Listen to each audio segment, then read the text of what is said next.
The plot thickens in the case against Nikki Jenkins, the convicted spree killer, filing an informal grievance. And tonight, a member of his inner circle releasing medical documents to WOWT 6 News. Good evening and thanks for joining us tonight. I'm Jessica Gill. And I'm Matthew Smith. It appears tonight that Nikki Jenkins is inserting himself into the death penalty debate. These documents actually tell a news story about Jenkins, if you will. A doctor stating that he may regain competency, but that's no sure thing. The last time we saw Nikki Jenkins, there was violent behavior, self-mutilation, and strange mumblings both in and outside of the courtroom. Now a new picture is coming to light. In documents handed over by a member of Jenkins' inner circle, we're learning more about what's happening to Jenkins now. In March, he was moved to the Nebraska State Penitentiary. And to date, it appears he's been in solitary confinement, that he's refused medicine, stating it would, quote, impair his godlike powers. We've heard talk like that from Jenkins before. What we hadn't heard until now is a doctor from the state saying that Jenkins may not be competent for his upcoming trial in front of 3 judges.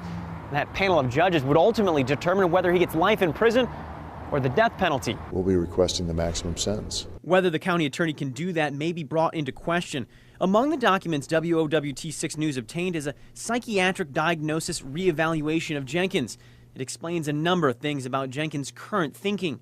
That Jenkins no longer admits to killing 4 people in a 10-day span back in 2013. That he believes he'll eventually be let out of prison and move to Cuba, where he'll make nuclear weapons at the direction of evil demons that continue to speak to him. And that he needs to be killed so he can be resurrected.